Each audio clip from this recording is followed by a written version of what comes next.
my calculations are correct, when this baby hits 88 miles per hour, you're gonna see some serious shit.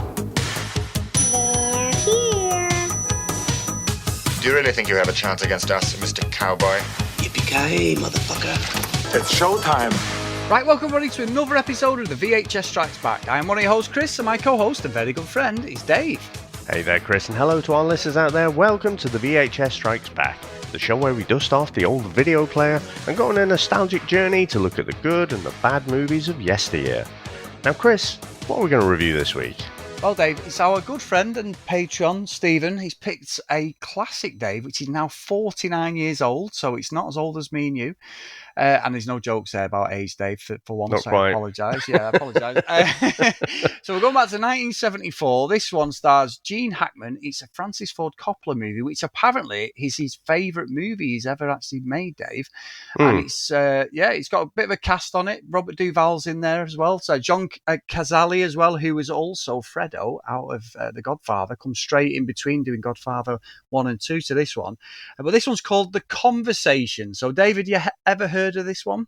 Nope, never heard of it at all. And it's rare for me to go back, to movies that are quite this old, to be honest. I don't know, maybe I should expand my movie education and go back a bit further and look at some of these classics. But yeah, I think prior to this, let me think, I think The Exorcist was before this, probably, wasn't it? It was at 73, I think, from memory. Probably should have looked that up. But no, so never heard of it. And obviously this is, look, Gene Hackman to me is Lex Luthor. Me too. It's as simple as that. So I was really looking forward to going back to this one. And like you say, Francis Ford Coppola, bit of a legend. I also think, well, having watched the Godfathers, it's like, well, got to, see what else he's done, really. But no, the thing is that you get with 70s movies, they're paced a bit differently, aren't they? And I'm sure we're going to get into that. But yeah, absolutely nothing, Chris. I mean, how about yourself? Same, Dave, and I think you've touched on, like, with it being 74, I think probably I don't think, it must have been played over in here at some point, but it was an absolute box office flop, wasn't it? 1.6 million budget, made 4.4, but awards coming out of its ears. Absolutely won the Cannes Film Festival, the Palme d'Or, which is the highest accolade. It's won Academy nominations. It's won all British Academy awards. It's won for Hackman and different things. And honestly, never even heard of it. Francis Ford Coppola, obviously The Godfather, one of my favourite movie series, but didn't know anything about this. And I think you're right. We're going back to sort of the mid-70s, completely different style of movie. But yeah, watching the trailer last week, I was like, am I going to like this or not? Because, we both grew up watching 70s movies, didn't we? 50s, 60s, 70s.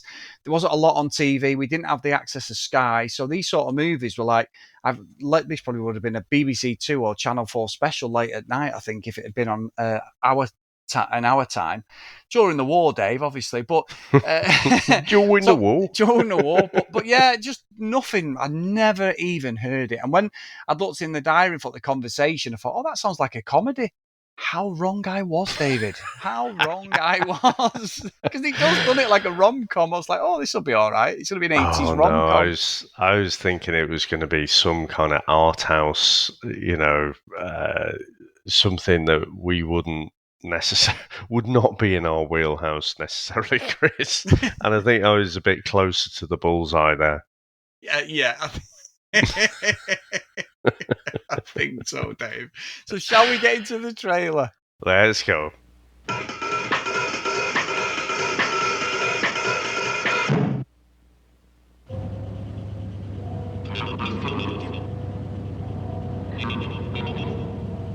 This is a world of hidden mics and two-way mirrors. A world where nothing is private.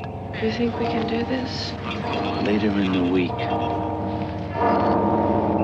Do you think we can do this? Harry Caul is an expert. The best there is. Let me tell you something about Harry Caul. The best, bar none. I'll drink to that. Best what? The best bugger on the West Coast. What about me? He can bug anybody, anytime, anywhere. Nobody knows how you did it, though, Harry. Caused a hell of a scandal, too. Look, Mark, you see him? The man with the hearing aid, like Charles. He's been following us all They're over. not people to him, just voices. 3 people were murdered, that's all. He doesn't know them, and they don't know him. Had nothing to do with me. I mean, I just turned in the tapes. Bless me, Father, for I've sinned. I've been involved in some work that I think will be used to hurt these 2 young people. No, we're responsible. I'm not responsible. You're not supposed to feel anything about it. You're just supposed to do it. Be careful, Harry. You're just supposed to listen. Not look, not feel, not care.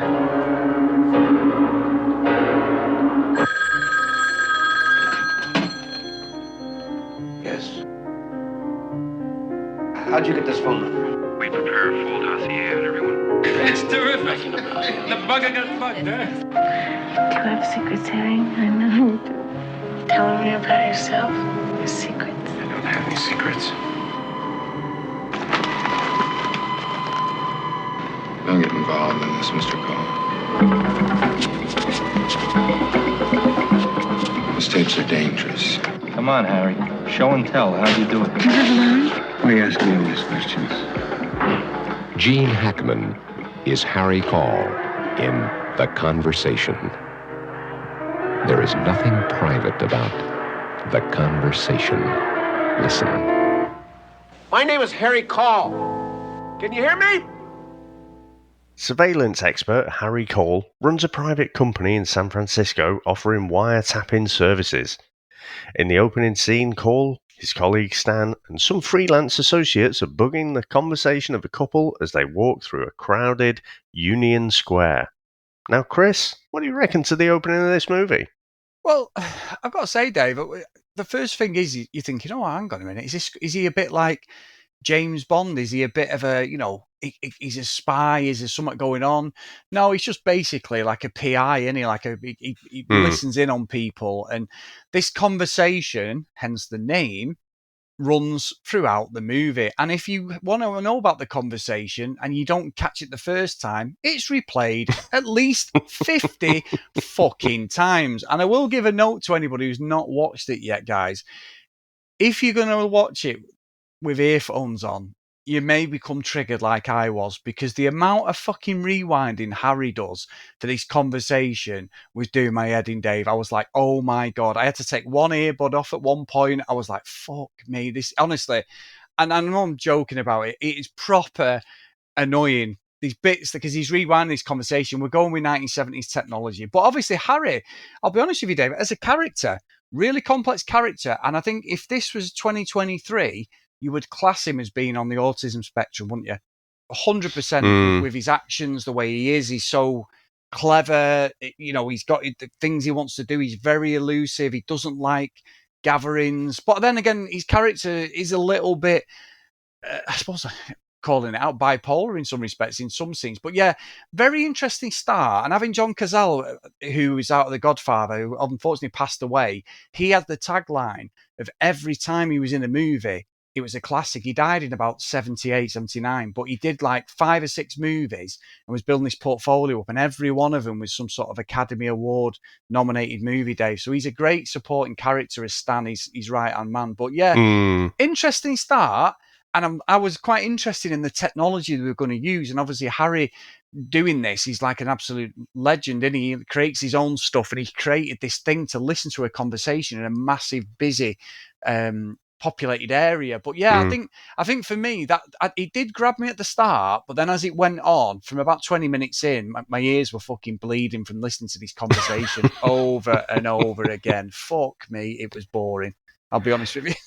Well, let me pull on that thread for a minute. So I found this a hard watch and didn't know anything about it, didn't kind of come in with much of an expectation, apart from, like I say, I know it's a 70s movie, so it's going to be pretty slow. you know what, Chris? Even Star Wars, right? I go back and watch that original Star Wars, and I love every scene. But it's when you try and introduce the kids to it, and you realise, fucking hell, it's quite slow, actually, isn't it? Just fast forward it to the end bit with the Death Star. I guess we're just conditioned now for action almost non-stop. And if anything isn't that, it's a bit of a shock. But yeah, so I'm coming into it, and like you say, it's kind of interesting. I'm thinking initially, oh Christ, are they like Russian spies or something? You're right in the heart of the Yes. Cold War here, aren't you? Yes. So it's like, oh, are these like undercover, like what's going on there? And I'm fascinated by the technology of the day. This is, like you say, it's almost 50 years ago. And you're looking at all this surveillance stuff now, and yet now the government wants to track you. It's fine, just fucking load an app on your phone or something, It's Yeah. just, we're all tracked, and it's not just governments; it's these massive corporates, isn't it? They track your browsing habits, your surfing habits, and whatever, and they know a lot about you. They know so much more than back at this time, where you have to come up with these innovative little recording devices, and then you take a little snippet of a conversation.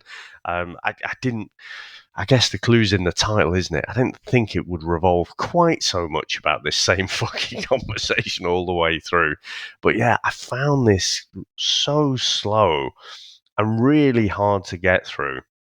However, it doesn't half stick with you for the week after. So it's been a week or so since I watched this, and I think I can see why it's not that much of a box office hit. I mean, it made a profit. It did okay. It made like 4.4 from just over a 1 million budget. So it made a little bit of money, but I guess it's not Godfather money.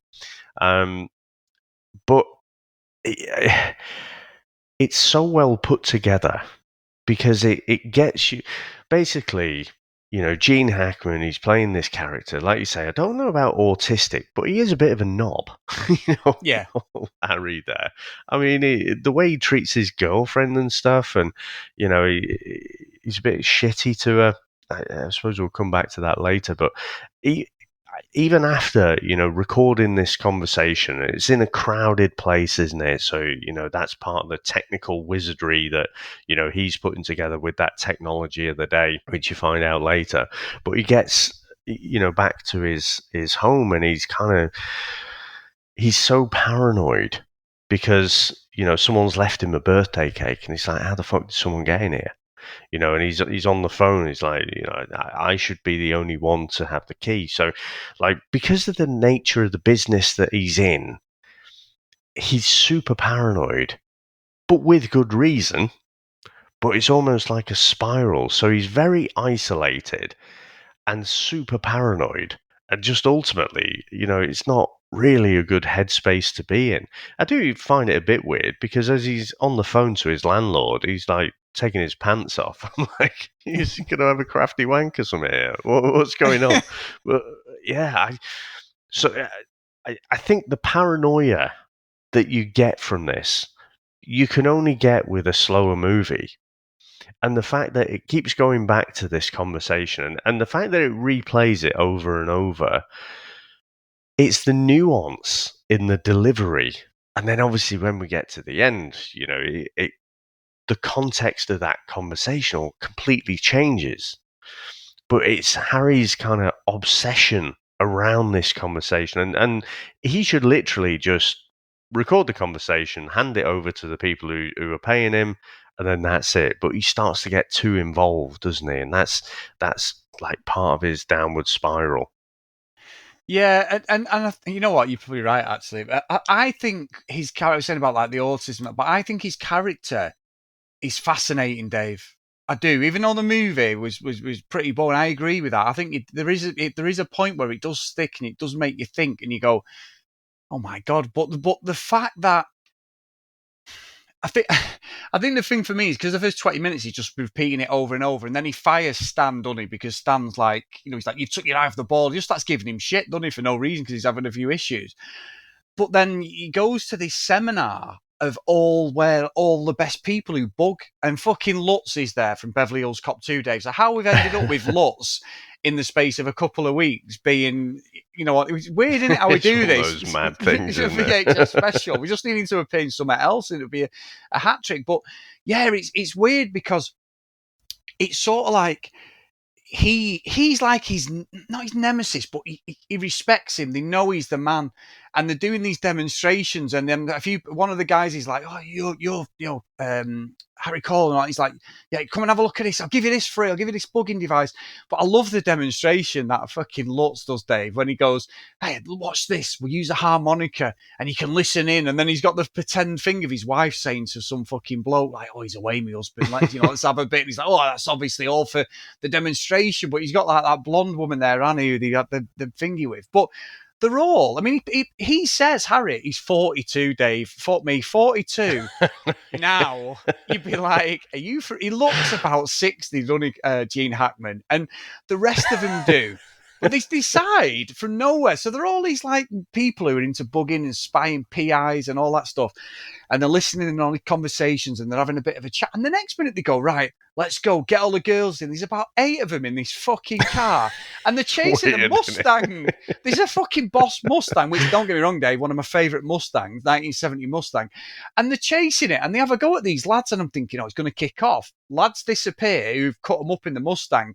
Then they start acting and they're dancing around as if they're like late teens, early 20s, like it's some fucking frat party. But they all look like middle-aged fucking men with this one girl who is the dialogue and the way that's depicted is so out of kilter for the movie. And then Hackman's character goes from being so monotone, not speaking, to being so infused. Now, whether that's, I mean, now you'd say he's obviously some sort of depressive. Is he autistic? But yeah, it's so ridiculous the way it flip-flops in the middle of the movie. That whole scene and setup with the party is ridiculous, Dave. I just couldn't understand what I was watching. I agree. Yeah, it's a weird one, isn't it? And was it more of a case because they're not? Well, I guess they are almost like traveling salesmen. This is like the Comic-Con of wiretappers and personal investigators and stuff, isn't it? So they all go out, and then it seems to me, I'd have to go back and watch it to be sure, but I mean, she was a prostitute, wasn't she? Yeah. She was. Yeah. So, but there's about 8 blokes there, and it's like, is this how it was? For the traveling salesman, they money's still a bit tight, so they get one prostitute between 8 people. I just found it all very weird. Or, I mean, Harry seemed to end up being the one who kind of slept with her, but I'm not actually sure if he slept with her or whatever. But I did find it just very weird. I don't have a frame of reference for that. But was that just something we could expect? That happened back then. Don't know. It's weird, isn't it? It's weird because you're right, and I think that's like a sub. It's something that doesn't need to be in the movie, does it? I mean, this movie runs at 2 hours long. I don't really need to be in it, but like, I don't know. So here's why I think it. Here's what I think it offers. So, I mean, like you say, Lutz from Beverly Hills Cop, he's busting his balls, isn't he? He's got this weird kind of antagonistic relationship because he wants to go into partnership with Harry, but Harry doesn't want to know. He's doing fine on his own. But he's kind of busting his balls as well a bit, isn't he? Sort of taking the piss out of him and stuff. And you've known people like that in your life. You're like, I guess you call them frenemies maybe now. So he's got this weird antagonistic relationship. But Harry's got his guard up all the time, super paranoid. And then the moment where he's speaking to the girl, like he's more vulnerable for like a minute or two. And he lets his guard down and he's more vulnerable. And fucking Bertie boy here has fucking recorded him. And then, what was it? I can't remember what it was. Was it a pen or something? But, and then plays it for the lads for a laugh, and then you can see like Harry does not take a joke very well. But Yeah. that's almost like he's annoyed with himself because he's let his guard down for that moment. And then, so he's pissed off with them, but he's pissed off with himself as well. And just, again, I think it's needed to just show that, he does want to have that human connection with other people, but he daren't leave his guard down. And so he's just, again, in this really poor mental health kind of paranoid state. I think, like I say, this is a much better movie when I think back of it.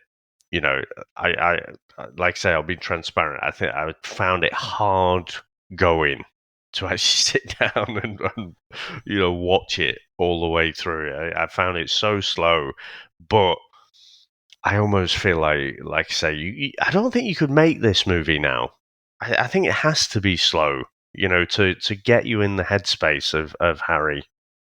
Yeah, and I do think you're right. I think the difference if you made it in 2023, there'd be action, and Harry would be basically like fucking Rambo or something, wouldn't he? He wouldn't just be like Tom Cruise. Yeah, be Tom Cruise. Basically Mission Impossible, really. But there is a link, actually, not Mission Impossible, but however, when he plays the character in Enemy of the State, different name, the same actual setup, Dave. He's a whole... what the fuck's it called? The whole thing, his whole setup where he's like his shop is and his workshop and everything, and he wears the same clothes as Harry. It was a callback, so people have all said, "Is it in the same universe?" Obviously, it stars Will Smith. That's a great film. I haven't watched that for years, but it's weird because they're saying that there's a few nods to this going back to it. So they're sort of saying, "Is it the same character, same glasses, same long coat?" Outfit, that the whole thing is the same, his whole studio and everything, just better technology. So it's mad, that, isn't it? It's just a little throwback. I don't know whether that was intentional or not, but that's exactly what come out of it. But yeah, as I said, if you go to 2023, this is an action movie where fucking Harry is just basically a man that you don't know anything about. He's a mysterious man, but all of a sudden he's got a cupboard. He opens a cupboard and there's a fucking Uzi in there. There's an M16, a fucking RPGs and everything. He puts his Rambo fucking bandana on and then goes and takes names, doesn't he? But for the purpose of this, I do like the fact that he doesn't fight in it. He is just someone who hacks into these conversations. And I did like the bit when he got enthusiastic and he's talking to Lutz. I know he's not called Lutz in this, but fucking Lutz out of Beverly Hills Cop, about how he got 3 mics in and what he did and adjusted this microphone and had the film crew in on them, and then he basically deciphered everything and took all the filters away and everything, which I know these days is easy, but then that was a beyond. And that guy straight away is going, we need to team up, I've got the resources, we could do this and sell it to the government. And he's like, I'm not interested, so that I thought was really good and really interesting, and that's the whole point. This Lutz character is basically a wanker who's trying to ride on the back of his coattails. So there is bits in it, Dave, where genuinely I was engrossed in it. It's just very, very slow. And the payoff, the fact that they're having an affair, is like, this is a 2-hour movie. Like you said, if it's not an espionage thing where... And what they said is, which was really good. So I did go on a rabbit hole. You're saying about he sticks with you. And I will say that, Stevens picked a really interesting movie. I wanted to research everything. So apparently, loads of people said it was a cash-in for Watergate. However... the original idea for Coppola was concealed in like the 60s, but he never had the finance to do it, and nobody believed in him till he did The Godfather. That's how he made the movie. This movie was made before Watergate, Richard Nixon and that, but there's so many parallels because even the technology that they use in the movie is what technology was used and discovered to spy on all the other like contenders and all that in that presidential race and all the other thing. That's how we got exposed, but it's the same equipment. Which is mad. Right. So I went down, as you can tell, I'm enthusiastic about shit like this. I went down a rabbit hole. So there were so many parallels that Coppola was like, no, this has been going on for over 10 years. I wanted to get this movie in production. So yeah, really, really, really interesting, especially around 74 when all that come out with Watergate and stuff. Yeah. You know what else was interesting, Chris? So as we're recording this, the latest Indiana Jones movie, the final one that Harrison Ford is going to star in, allegedly, is coming out. In fact, I think it's out now, isn't it? It's out, yeah. And it's funny to go back and see, a young Harrison Ford. But I always had it in my head, and I'm sure I've seen Harrison Ford have interviews where he basically says, "Oh, he was a carpenter," and before Star Wars, and then that Star Wars sort of changed his life. And this was obviously 74, so like 3 years before Star Wars. But you look back, and he's been active since 1966. Yeah. So it's like, and I don't know if it's one of those where he was contemplating maybe getting out of acting or something like that, but I'm going to have to go back and revisit like what his history was, because I just had that in my head that he was basically this, he's obviously into acting, but just on the periphery of it.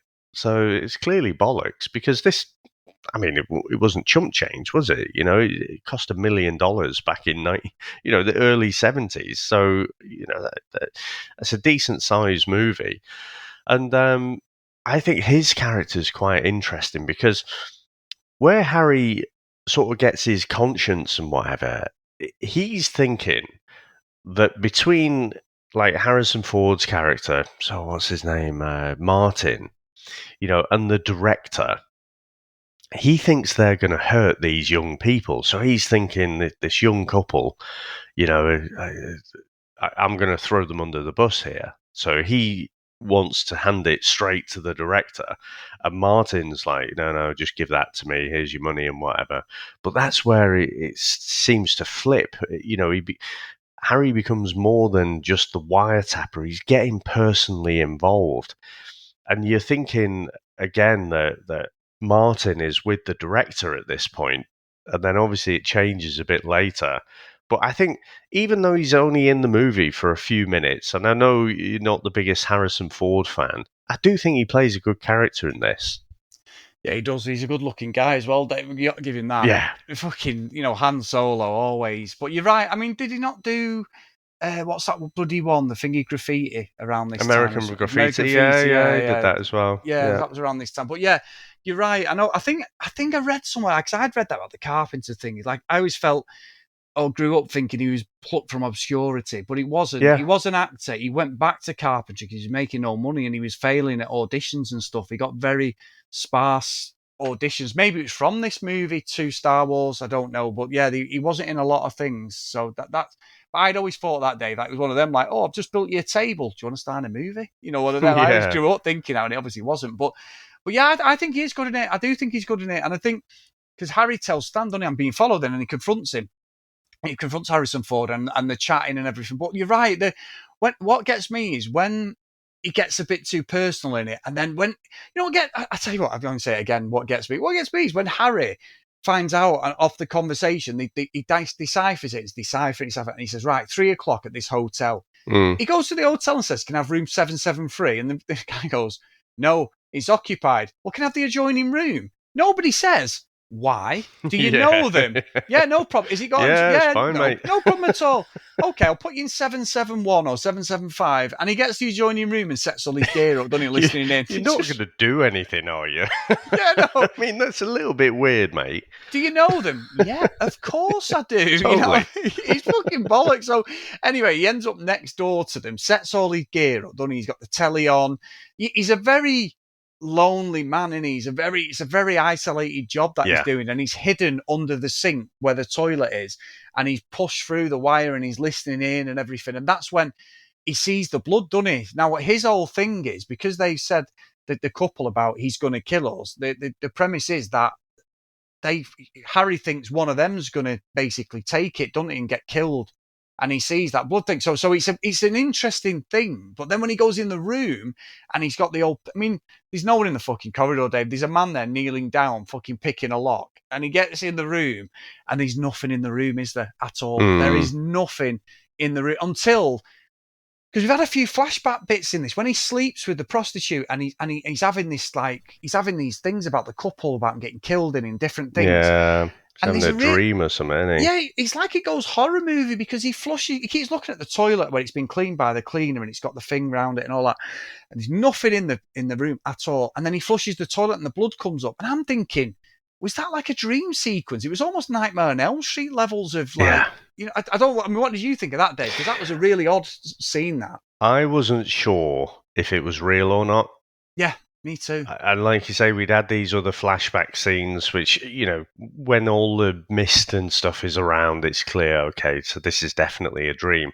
But with the toilet and stuff, and it was absolutely fucking horror movie stuff, wasn't it? I was like, is he actually seeing that? Or actually, it was more just after that, when you see that, like you say, there's no one in the room or anything. It's like, did he just make all that stuff up in his head? Or it occurred in his head? Honestly, I don't know if I don't know the answer to it. And I'm not sure. I think it's probably supposed to be a little bit vague. Again, I think part of the point of this whole movie is just Harry's mental health, isn't it? He's just this paranoid guy up in his own head, and he becomes obsessed with this thing, this conversation, and, it spirals him down into a worse place. Yeah, it does, and then obviously he goes to the actual building, doesn't he, of the bloke, because they gets a phone call saying like, well, he keeps getting phone calls saying we're listening, don't get involved and all, and he's like a voice at the end of the phone. That was mine. That was Harrison Ford. Yeah, I was going to ask you that. Was it Harrison Ford? Yeah, so he keeps saying that to him, and it's when he goes to the fucking building and that big security guy's there, and they have a little bit of a tussle, but then Harry turns around like he's going to have a go at him, and the bloke just looks at him. It's dead weird the way he does it. You're like, when you're going to go for someone, your shoulder goes, doesn't it? I'm doing it now, and you drop your shoulder, don't you? Yeah. And he goes to do it as if to say, I'll fucking have you, and then just like looks at him again and goes, no, you'll fucking lever me, see you later. But that's when... It's the most pathetic, like, hero's moment, isn't it? It's really silly, but a little bit another bit of fucking trivia for you, Dave. You're going to love this. So, outside is this big fuck off Mercedes limo with the woman in it, his wife in it, right? That car was bought by Paramount because Francis Ford Coppola wanted a car, and he had a shitty car and he wanted a car. So they had a bet at Paramount, and they said basically, if The Godfather makes more money than its budget, we'll buy you a car. And obviously it was the highest grossing movie of all time. If you even now, like one of the highest ever, if you relate it to now. So that's the car that he bought with Steven Spielberg. They went and actually ordered that and went to Mercedes, ordered it and said, charge Paramount. And that's why it's in the movie. So again, Dave, I sound like I've watched the conversation over and over. I haven't. It's just the power of the internet. But yeah, great bit of trivia there. Lovely car. Proper lovely car. It looks like a president's car. But yeah, it unravels then, because when he sees her alive, he's like, what the fuck's going on? Because he thinks she's dead or the guy's dead. And ultimately, it's not. It's actually her husband who's dead, isn't it? That's like the twist, really. That's who was dying in the room. It's really mad. And I didn't see that coming, to be fair. I think they held it away because you think the husband's the big bad, don't you? You think, oh, he's a right bastard. And it's not. It's them plotting against him. Hence why they were in that square with everyone around him. Really, really good twist, I thought. Yeah, it does, and it's Robert Duvall as well, isn't it? Yeah, It's weird that he gets this. I mean, he's not even credited with a name; he's just kind of the director, isn't he? So, yeah, and it all twists, and then you're like, oh shit, and Martin was in on it as well. Yeah, exactly. So it's like, that's why it's like stay away thing. So I do like the twist, but there's a fucking but, Dave. There is a but. When he goes back to his fucking apartment, and again, he gets warned off, he then decides he gets completely paranoid then, because he's got an alarm on his room, it's triple locked, everything. He's got all these things set up so no one can get in his apartment. And that one conversation takes this absolute private eye mastermind, the man who can create any sort of listening device, even from the technology, he's like held in such high esteem by his peers. And then he loses it and just wrecks his whole apartment. However, Dave, he's playing the fucking saxophone all the way through. And apparently he actually learned to play the saxophone for this role. And he plays it earlier on to a song, but then at the end he's playing it. And I'm like, what the fuck is going on here? The whole apartment is fucked. And he's just sat there playing his saxophone. What a really, really strange ending. That was really strange. But do you not think it's? I mean, I want to say iconic, but I've kind of, I've never seen it before, so I guess, I've not seen it repeated in other media, so I guess it doesn't necessarily qualify for iconic. But haunting. I mean, he's completely lost it then, hasn't he? And like I say, his paranoia isn't without foundation. He's paranoid for a reason because he's the one doing this shit. And when he's doing all this shit, I kind of feel like it's taking a toll on him. He's doing this nefarious stuff. He's listening in on people's conversations that they're not aware of it. And, he's thinking that, well, I think Martin, basically fucked it up, didn't it? Well, he fucked him up, by saying, we're watching you. He's like, fucking hell. I thought they were watching me before, but now I definitely know. So, where are they hiding this shit? And, it's all because he's an innovator, but and he is kind of the best, but it's not like everyone else is crap. So where could they be hiding this shit? And he basically totals his whole apartment, doesn't find anything. And you're thinking, well, is it all just, again, is it up in his head? Is it all his paranoia? Are they listening to him in his house? Was it just a bit of a threat? It's like, look, we know, but step out of line and we'll do you in. But it's not like they're going to have a person watching him all the time. They're not going to employ someone to listen to him 24 hours a day.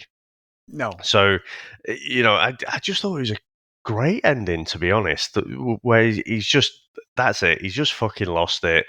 And then, like, a kid who's had too much sugar and has been on that sugar high and then just passes out. He's just like, I've totaled the apartment.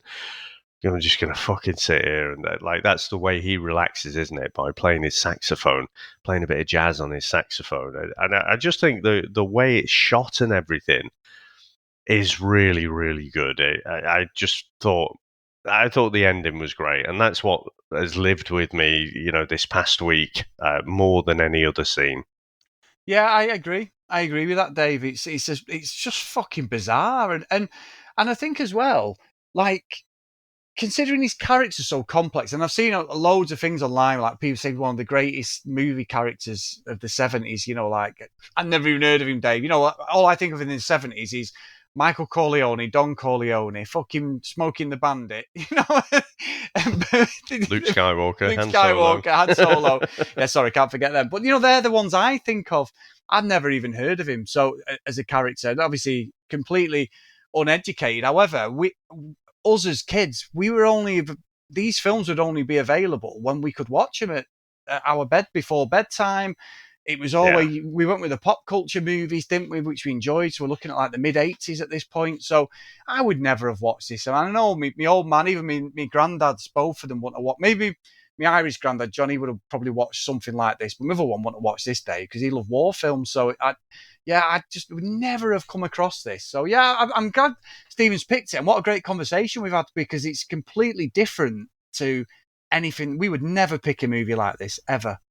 Yeah, not the conversation, but a conversation. A conversation. Yeah, sorry. I think that wasn't an intentional play on words, but yeah. No, it's kind of got me thinking now that like I say, should we go back and look at other? I mean, maybe not to review, but just watch some other classic 70s movies. I mean, I tell you, at some point we've got to do like Dirty Harry, Death Wish, things like that. I just think there's potentially untapped resources there. But if I think of being a kid, and even when I think I told you I had like a little black and white telly that I could steal from my mum and dad's room occasionally and watch like old 1950s B movies and stuff. So you could watch shit late at night. But I also think if I'm flicking across the channels, with the dial, not actually flicking, just turning the radio dial to the other channels. And I land on this. I don't think I'm stuck on there for more than a few seconds. I'm like, what the fuck's this? Nope. Let me see something else. So I think it could have been on terrestrial TV, but there's no way I'd have sat down and watched it. So like you, I'm really happy, like Stephen's picked this one. I'm really happy I've watched it, and it's made me wonder what else is out there. No, honestly, different, and I just enjoy when we're chatting about it and someone to pick that. So no, thank you, Stephen, for taking us through this one, mate. So Dave, shall we get into our review scores? Let's go.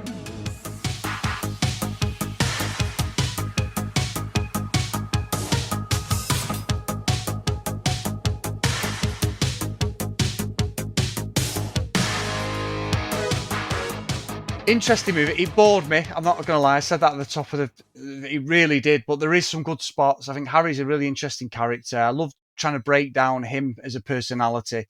Um, the idea of him totally deciphering all the hundreds of people talking in this square just to concentrate on the two people he needed. Easy to do these days, but in 74, it was not easy to do. So completely took me off guard, that, to be honest. I really, really found that fascinating. And then obviously the rabbit hole of Francis Ford Coppola's favourite movie ever made. All the trivia behind it, everything. And I do think the ending is ridiculous, but it's something that will stick me. And I'll probably say it to people like, oh, what's his movie? And then he starts playing the saxophone. It's just so random. But the premise of it all and the little twist at the end is enough, Dave. So for me, it's not one of the worst movies I've ever seen. It's very slow. It's definitely of its time. But I will put it in Elm Street, Dave. Almost in Hill Valley, I would be on. As we've talked about it, I've sort of you've come round to it a bit more than what I thought I would coming into it. So yeah, Elm Street. What about yourself? Very good. So yeah, I like yourself, I found this a hard watch initially, and that's more just like you say, because it's a product of its time. It's a 70s movie, so it's a bit slower. We're just, even with the 80s movies, they kind of accelerated the pace somewhat, and then to now, where, like I say, mostly everything seems like an action movie now, comic book movies and what have you. So I, I, I didn't enjoy it. Like while I'm sat there and I'm watching it, I'm not like, "Ooh, what's going to happen next?" I'm just sat there, kind of absorbing it, thinking, "Oh my god, this is slow." Come on, has it finished yet? But when you've finished watching it and you're sort of thinking back to it, I think that's where my enjoyments come from more.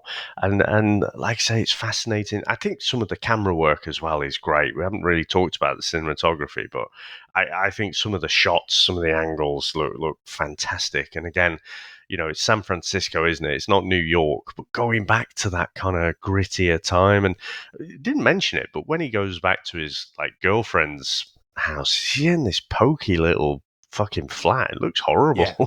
And Yes, it I does. couldn't actually tell, is she bedridden? She was in bed for the whole time, and not in a sexy way, just like I couldn't work out if she was actually bedridden or something.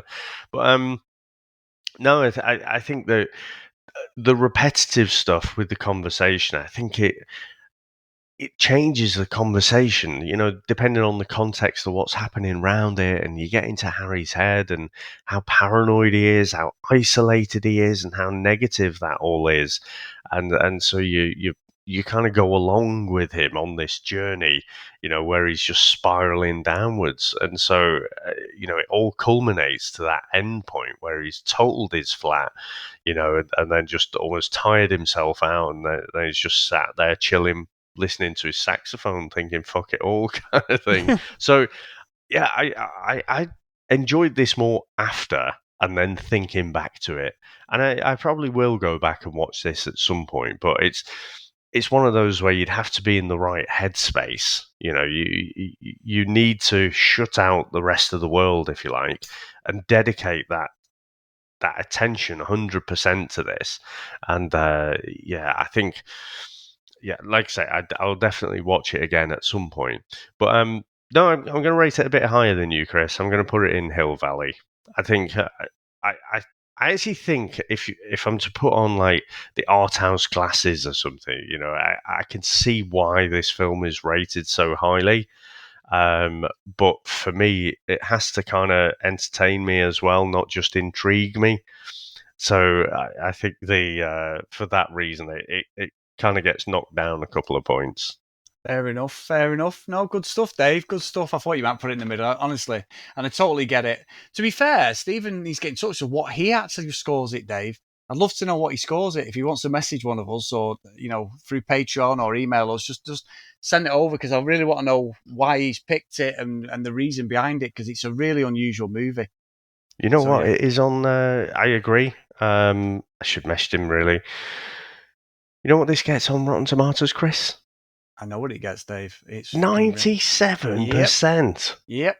It's massive. Fucking hell. 8.8, is it? Or 7 user review? It's got a good high score user review as well. 89% audience score. That's it, yeah. And then on IMDb it's 7.8. Yeah, really which good. Is decent as well. Yeah, it's good. No, it's good. So, Dave, now for something completely different. So, it's my pick, and I've been sat here going, what am I going to do? What am I going to do? Am I absolutely going to stitch him up? Am I going to go for it? And I've had a movie in the chat, because you don't know what we're doing. And I was like, do we send it in? But this could tip you over the edge. So I'm not going to do that. No, it really would tip you over the edge. You'd be like, fuck off. However, you talked about Dirty Harry, Dave. Now, this isn't Clint Eastwood. However, you know who one of my favourite actors is of all time, Dave. Mr. Burt Reynolds. Now, I have watched pretty much most of his movies, and I've been trawling his filmography as we've been doing this. And I've had two movies in mind, which are like 80s movies. One's early 80s, one's mid 80s, and they're not Cannonball Run or anything. The one I was going to pick would have been a doozy, Dave, which I think I've sent you the trailer and you'd absolutely gone mad at me. But this is actually one of his highest rated movies, and it's very similar to a Dirty Harry movie, Dave. So we're going back to 1981. So this was filmed in between Smoking the Bandit, Cannonball Run, and Cannonball Run 2, Dave. So this one's called Sharky's Machine, Dave. So here is the trailer. Orion Pictures presents Burt Reynolds in Sharky's Machine. If you don't get out now, I'm going to have to call I've never heard of this. I am Exactly. Sharky Vice. It's a class film, Dave. They were just street cops dive in until they front of the teamed car. up with Sharky and became Sharky's Machine. 7 ladies. One's got her hooks his in the proper hair hotchkiss, and there, that's the Dave. one the department won't let us touch on. Doesn't that tell you anything? $1,000 a night. Is that right? Is that She what got they a get? Golden Oh, Globe watch it. nomination for this Found the movie. This clock. Rachel Right. Domino with an E. Domino, yeah. It's stunning. It's a waste. You busting hookers? The last casualty they had in Vice was a suicide. This looks like a TV movie. Well, we're here to Well, that's his father-in-law, that Hooper. perform sexual Right. The man with the She was in Sharky. Big Trouble in Little China. Yep. Even if there is one guy squeezing this town, he's too high to reach. Great reputation here. Slave trade. They buy him, kidnap him, then they break him down, drugs, rape, whatever the hell it takes, then they sell him. Who is that? Tim and his brother, Albert Spirelli.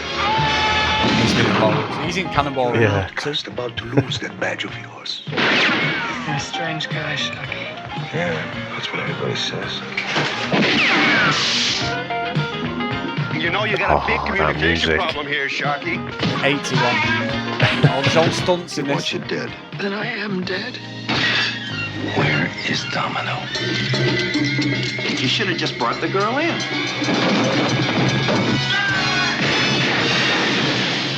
Nobody leans on Sharky's Machine. That was the biggest world record to this day, 340 stunt.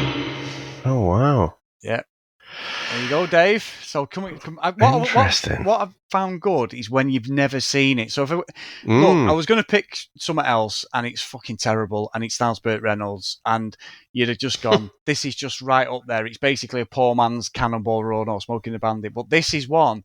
We rented this on video, I think about 87, 86, and like my old man loves Burt Reynolds as well. And we went through a meander of all these movies in the 80s. Some of them are shocking, but there's another one I've got on my sleeve, Dave, which is basically a one-man army job. So, Right. yeah, Sharky's Machine is a classic, Dave. 83% on Rotten Tomatoes rating, Dave. It's one of his highest rated movies, behind The Longest Yard, Mean Machine, and Smoking the Bandit. So, yeah. I mean, it sort of looks like a 70s Lethal Weapon almost. Yes, that's why I liked it. Yeah. It's more serious. There's a little bit of comedy in it, but it's very serious, actually. Right. The usual stuff, so I thought I'd throw it in there. Oh, something a bit different. So, anyway, that's me. I'm cooing over Burt Reynolds as we talk, Dave. Big thanks to everybody. Big thanks to Stephen for picking that. If you want to email us, the VHSstrikesback@gmail.com. If you want to follow us on social media, @VHSstrikesback. If you do want to support us a little bit more, guys, please get over to patreon.com/the VHS Strikes Back. So, the roll call of honour for today is Mr. Tony Farina, John Hammond, Blake, Maths, Jax, Herb, Lucky Lulu Green, Kate Gustafson, Heat, Matt, Timothy, Susan, Justin, Dan, Trent, Stephen, Dylan, Helen, and Lee. So thank you so much, guys, for your support. We really appreciate it, and some cracking movies that you're picking. But I hope you all enjoy this one I've picked, because it is a little bit of a Burt Reynolds gem, and it was one of my favourites because it's not him being a complete dick. He's just, he's trying to be serious. He's Dave. acting. He's basically Dirty Harry, but Burt Reynolds, basically. But we'll see.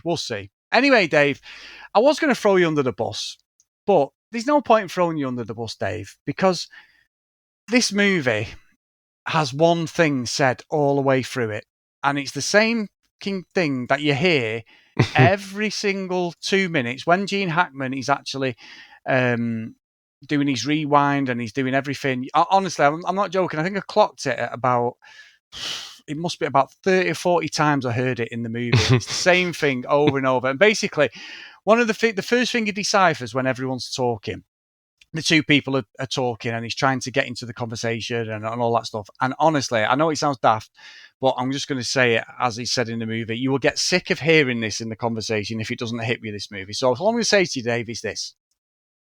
He'd kill us if he got the chance. Goodbye.